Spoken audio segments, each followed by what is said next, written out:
clases de los colegios y aún tenemos esta cantidad de estudiantes sin matrícula, lo cual a mi juicio configura una situación dramática y habla muy mal de la gestión del ministro Cataldo en esta materia. Recordemos en Atacama que hace 10 meses o más tiempo habían colegios que no podían ir a clases, mucho más tiempo, por problemas de infraestructura.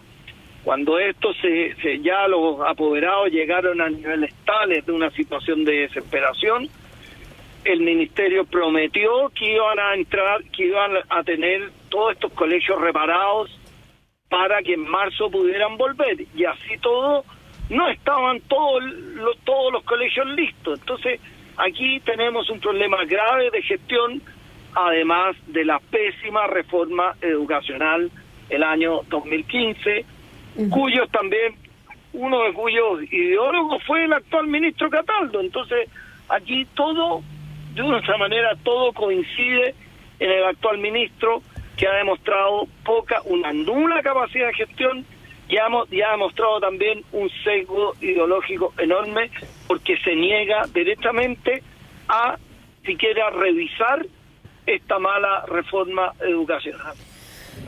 Diputado, en estas últimas horas, estos últimos días, hemos recibido esta noticia sobre la plataforma de matrículas que había estado utilizándose para que se pudieran acceder a los colegios, y que este sistema fue a través de un trato directo, y finalmente también se generó un sistema de beneficio ilícito a través de un pago especial para estar primero en la fila de las matrículas. ¿Cómo analizan esto ustedes dentro de la demanda por la salida del ministro Cataldo? Bueno, efectivamente, como dice usted, esta plataforma que se llama Anótate en mi lista, que es una plataforma que es para acceder al sistema de admisión escolar, ¿no es cierto? Uh-huh. A esta especie de tómbola que en realidad usted entra y un algoritmo que determina, de acuerdo a los datos que de una u otra manera usted le puede introducir a la plataforma, a qué colegio, a qué establecimiento poder ir su hijo. Pero, ¿qué pasaba? De respecto a aquellos estudiantes que quedan como en una lista de espera, ocurría que colegios le pagaban a esta plataforma 2,5 UF mensuales, y eso implicaba que de una u otra manera los establecimientos conocían información que no deberían conocer, que por respecto al estudiante, quién era su familia, algunas características, si eran 2 o 3 hermanos, etcétera. Información que hoy día, de acuerdo a la Ley General de Educación y de acuerdo a la reforma del 2015 que hablábamos, no se debería conocer. Recordemos que esa reforma prohibió, por ejemplo, todo tipo de entrevista personal. Aquí con este pago, usted hasta incluso el colegio podía entrevistar por Zoom a la familia. Entonces, este servicio premium lo que hacía era, en definitiva, saltarse la fila.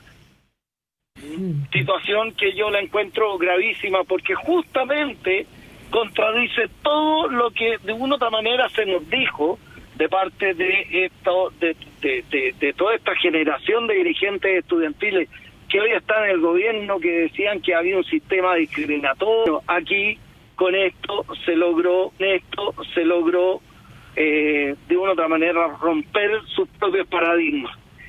Pero hay otra situación que se conoció en la mañana, que es más grave, porque esta empresa que desarrolla este software, digamos, esta plataforma, Anótate en mi lista, el representante legal de esta empresa, a su vez, se adjudica por trato directo. Así es. También el algoritmo en la Junji, pero él representando legalmente a otra empresa. El mismo representante legal, pero empresas distintas, lo cual puede ser, digamos. Pero lo grave es que se lo adjudica en enero del 2024 vía trato directo, no vía licitación, y además la empresa que postula o que se adjudica este trato directo con la Junji es una empresa constituida en Panamá. Entonces ya empiezan a encenderse aún más las alarmas. Porque, a ver, Panamá, más allá del tema tributario, yo no quiero si Panamá es paraíso tributario o no, hay una situación más grave aún. En Panamá, las acciones de las empresas son al portador, no como en Chile que son nominativas, son al portador. ¿Y eso qué implica? Implica que es muy difícil conocer quiénes son los verdaderos propietarios de esa empresa. Por tanto, obviamente se encienden las alarmas, porque esto nos puede llevar a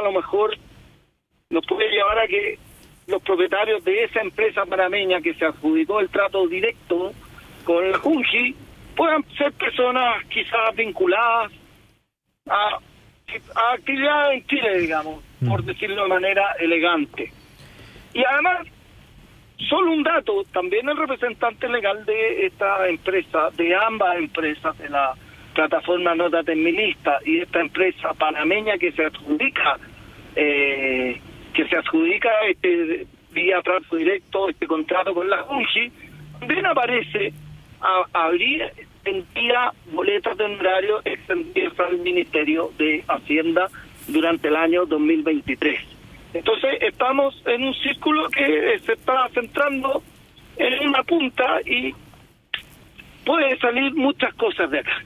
Y ahí, diputado, ¿por qué esta situación se da particularmente este año y no se ha dado en los años anteriores? Porque claro, vimos cuando los apoderados alojaban fuera de los colegios, pero eso eran algunos días, pero hoy vemos que ya estamos a mediados de abril y esos estudiantes siguen sin cupos. Esos según el Ministerio, cerca de 800 familias que aún no tienen cupo para su hijo. ¿Por qué se da este año en particular ese problema? A ver, lo que pasa es que efectivamente, como usted dice, el año pasado pudimos ver una situación bastante indignante y muy poco digna, que eran apoderados que realmente acampaban afuera de los colegios, ¿no es cierto? Ahí fue cuando el ministro Cataldo dijo que esta situación no se iba a dar más e implementaron esta plataforma para que las familias postularan de manera virtual, ¿no es cierto? Pero vemos que se dio igual, digamos, y quizás peor, porque por último como usted muy bien dice, los apoderados tenían que hacer una fila, acampar en los colegios, pasar toda una noche, algo indigno, pero terminaban a veces en general consiguiendo una matrícula. Yo creo que hay muchos factores de por qué hoy día tenemos al mes de abril 800 niños sin matrícula. Sin duda que la migración en Chile ha afectado, digamos, y ha generado una mayor oferta, y el problema está en que, una mayor demanda, y el problema está en que la oferta educacional no ha variado. Claro. Y no ha variado justamente porque la ley volvemos a la reforma del 2015. Esta reforma del 2015 puso una serie de impedimentos para la creación de nuevos establecimientos educacionales. Hoy día es muy difícil crear un establecimiento educacional. Incluso hay impedimentos para ampliación de establecimientos educacionales. Entonces la verdad es que eso sin duda que es una dificultad. El mismo sistema de selección, el nuevo sistema de selección, también el hecho de prohibir, por ejemplo, una entrevista personal previa, genera dificultades. Yo le voy a poner un ejemplo. En mi región, en la comuna de Parral, una directora de un establecimiento me contaba que como ella no podía hacer una entrevista en el momento de iniciar el periodo escolar, encontró que en su establecimiento se habían matriculado 4 niños con capacidades diferentes, lo cual me parece muy bien que tengan acceso a todos los establecimientos. Pero ella me decía, pero yo no pude adecuar. No pude preparar, claro. Claro, no me pude preparar, no pude construir, por ejemplo, una pasarela para un niño que en ese momento estaba en una silla de ruedas. No lo pude hacer, no lo sabía. Entonces se generan todas esas dificultades porque tenemos hoy día impedimentos legales que nos impiden ampliar la oferta educacional. Y en esa misma línea, ayer escuchábamos en la Comisión de Educación de la Cámara de Diputados a a una apoderada decir que finalmente el mismo sistema la había puesto a su hija en un colegio que, si uno miraba el mapa, claro, en línea recta era el colegio más cerca, pero implicaba un transporte que su hija tuviera que tomar dos traslados para poder llegar, porque en esa línea recta tenía que pasar por un sector tomado por el narcotráfico. En el fondo, que en la teoría, desde lo burocrático, desde donde se elige dónde cada niño va al colegio, se toman decisiones que finalmente en la cotidianidad las familias no optarían por ese colegio, precisamente porque no es la comodidad que se dice desde los mapas burocráticos.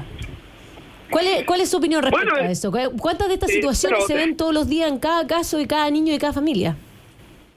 Bueno, efectivamente, y esa situación se suma a, por ejemplo, familias que un hijo puede estar en un colegio a 2 kilómetros de distancia y el segundo hijo, el SAE, este algoritmo, lo matriculó en un colegio a 15 kilómetros de distancia.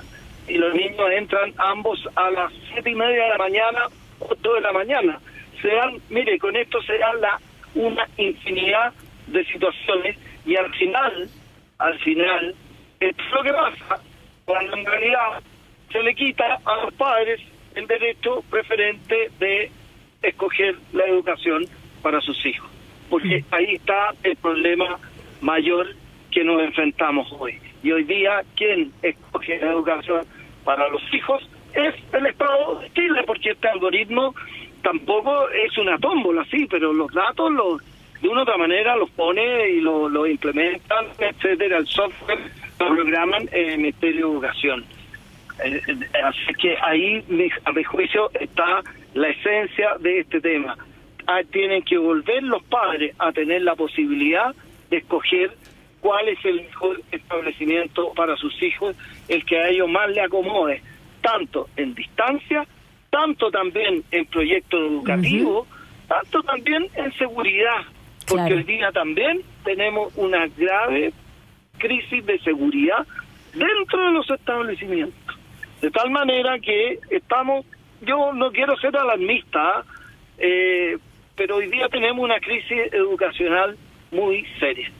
Y ahí, diputado, cuando claro, uno ve los emplazamientos al gobierno, ¿hay alguna idea de alguna medida o alguna idea legislativa para cambiar esta situación descrita, para cambiar, por ejemplo, el sistema de admisión escolar? Porque hay algunos elementos que no requieren la participación del presidente de la República, porque no son iniciativas exclusivas, pero no se ha visto por parte de la oposición, al menos, que estén promoviendo ningún proyecto para que cambie al menos el sistema de admisión escolar. Sí, mire, yo tengo un proyecto presentado hace un año que de una u otra manera termina con el sistema de admisión escolar actual. Ahora, lo que pasa es que es cierto que estas materias no son de iniciativa exclusiva, no todas las relacionadas con la educación, pero sí que maneja las urgencias, es el presidente de la República. Entonces, es una iniciativa no exclusiva o una iniciativa de los parlamentarios bastante relativa, porque como el presidente es el único que maneja las urgencias, pueden haber proyectos que estén que se presenten y uno puede presionar todo lo que pueda en la Comisión de Educación, pero de todas maneras, si el Ejecutivo no le pone urgencia, estos van a terminar durmiendo el sueño de los justos. Hoy, eso sí, y fue anunciado hace 3-4 semanas, Chile Vamos tiene a sus respectivos institutos y fundaciones de apoyo legislativo estudiando una reforma integral al sistema educacional, que incluso se llamó como una especie de contrarreforma, fue un titular que salió por ahí en un matutino. Bien, bueno. Así que tenemos esperanza, porque aquí hay que plantear, yo creo, porque como le dije, yo tengo un proyecto de ley, pero yo creo que esto tiene que ser un tema integral de cómo concebimos la educación, y partir nuevamente con el derecho de los padres a escoger preferentemente la educación de sus hijos. Bien, tal cual. Nosotros vamos a estar muy atentos entonces a cómo se desenvuelve y desarrolla esa noticia. Diputado Gustavo Benavente, diputado de la UDI de la región del Maule, muchas gracias por acompañarnos en esta edición de Colabora. Bien, pues muchas gracias a usted y como siempre un agrado aquí, como decía José Francisco, estando aquí en mi segunda casa como es Radio Agricultura. Bueno, muchas gracias. Muchas gracias, diputado, que le haya muy bien. Una breve pausa y a la vuelta seguimos con más. Llegó la hora, despedimos a Maraceini que se nos va a corriendo sin filtros. Así que ahí sintonice después Sin Filtro, después de... ¿A qué hora parte Sin Filtro? A las 8 en punto, así que ustedes pasan de la radio a la televisión. Exactamente. Fantástico. Y nosotros seguimos con más Llegó la hora.